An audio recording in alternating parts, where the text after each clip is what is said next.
Lorsqu'on évoque les sites du patrimoine de la France, on pense en premier lieu à ceux présents sur le territoire actuel. Pourtant, certains lieux importants liés à notre patrimoine existent également dans d'autres pays.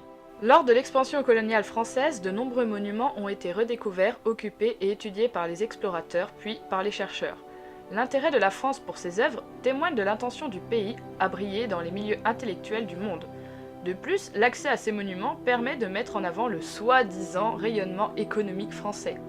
Afin d'illustrer notre propos, nous allons parler de deux exemples de réappropriation de monuments de colonie.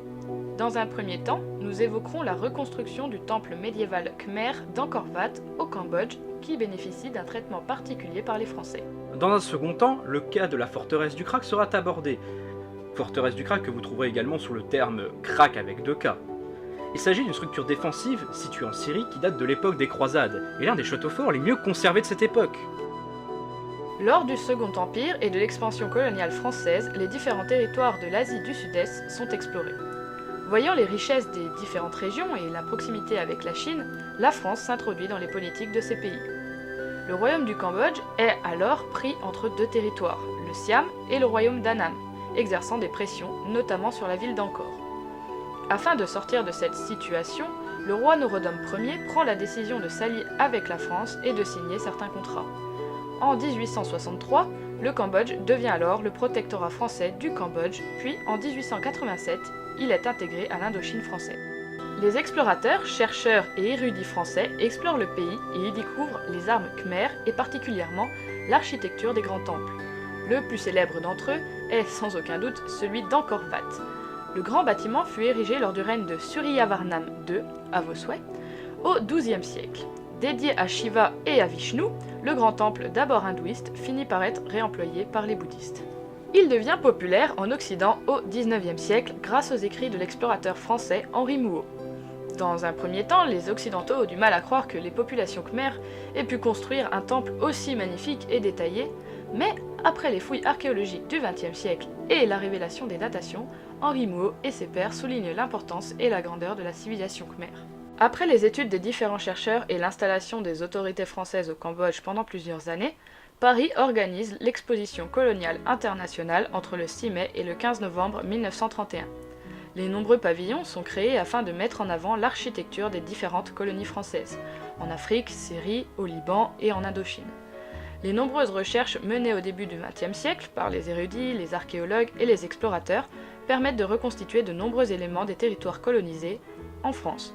L'exposition a lieu à la Porte Dorée et sur le site du Bois de Vincennes pour présenter les produits et les réalisations de l'ensemble des colonies et des dépendances d'outre-mer de la France. Elle reçut environ 8 millions de visiteurs venus accomplir le tour du monde en un jour, selon le slogan de l'époque. L'architecture est à l'honneur lors de cette édition de 1931. En effet, le palais de la Porte Dorée est un bâtiment construit en l'espace de 18 mois par l'architecte français Albert Laprade dans la continuité du mouvement Art déco qui prit son essor durant les années 1920. En plus du palais doré, l'art khmer vit son apogée à l'exposition coloniale inaugurée par le maréchal Lyautey, militaire ayant fait sa carrière dans les colonies, dans le bois de Vincennes et s'étalait sur 9 hectares, avait une pièce maîtresse, la reconstitution du temple d'Angkor Wat. Les différents protectorats d'Indochine, Cochinchine, Annam, Tonkin, Laos et Cambodge présentent également des architectures locales composées de jardins impériaux, de maisons sur pilotis, de collections d'art et de pagodes, les lieux de culte des bouddhistes. 6 ans ont donc été nécessaires pour ériger une copie conforme du temple d'Angkor. Un carré de 70 mètres de côté avec 4 tours d'angle de 45 mètres et une coupole de 55 mètres de haut, qui sont les dimensions exactes de la partie centrale du temple khmer. Les assises étaient faites en béton, l'ossature en sapin et des plâtres surmoulés à partir de ceux de Delaporte venaient couvrir la structure. Le décor, fabriqué en série, n'est en réalité qu'un ouvrage grossier où les détails importent peu.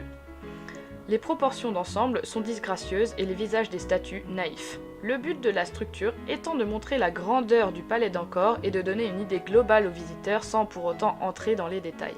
En reconstruisant Angkor Wat au centre de la capitale française, le gouvernement cherche à montrer la puissance de ses colonies et la grandeur des civilisations sous le protectorat. De plus, la reconstitution de ces bâtiments indigènes permet aux politiques de justifier la colonisation et particulièrement les avantages économiques d'avoir sous son contrôle de nombreux territoires. Après la Première Guerre mondiale et la reconstruction du pays, la France veut témoigner de sa puissance et pallier les difficultés que la crise économique a mises au jour. La réappropriation d'Angkor-Wat est en conclusion une mise en avant de la puissance coloniale française alors que l'Europe est en proie aux crises économiques et à la montée des régimes fascistes. Une construction d'une telle ampleur a également pour but de montrer les soi-disant avantages de la civilisation occidentale sur des populations de colonies et les apports de ces dernières dans des pays dits défavorisés. Évidemment, l'exposition universelle n'est qu'une façade pour couvrir les différentes crises qui vont introduire la Seconde Guerre mondiale. Maintenant, le site du Krak. Le site est d'abord tenu par une garnison de soldats kurdes au XIe siècle, au service de l'émir de Homs. En 1099, lors de la première croisade, le site est occupé par Raymond de Saint-Gilles, comte de Toulouse, avant d'être obtenu quelques années plus tard par Tancred de Hauteville. Le lieu devient donc une seigneurie liée au comte de Tripoli. En 1142, le comte de Tripoli de cette époque, Raymond II, décide de donner le Krak du Chevalier à l'ordre de Saint-Jean de Jérusalem, ou connu aussi sous l'ordre des Hospitaliers. Il faut dire que ça arrange bien notre cher comte, car en plus d'assurer la défense d'une position stratégique à sa place, cela le décharge des dépenses financières superflues. C'est à partir de cette époque que la forteresse actuelle est construite et prend le nom du Krak des Chevaliers. Les Hospitaliers tiendront le site entre 1142 et 1271. Ils entreprendront plusieurs travaux pour renforcer toujours plus l'édifice, permettant de tenir une garnison de plus de 2000 hommes dans l'édifice à son apogée. Au XIIIe siècle, après que l'édifice soit passé sous le contrôle musulman, l'ajout d'aménagements hydrauliques sera également effectué sur le site.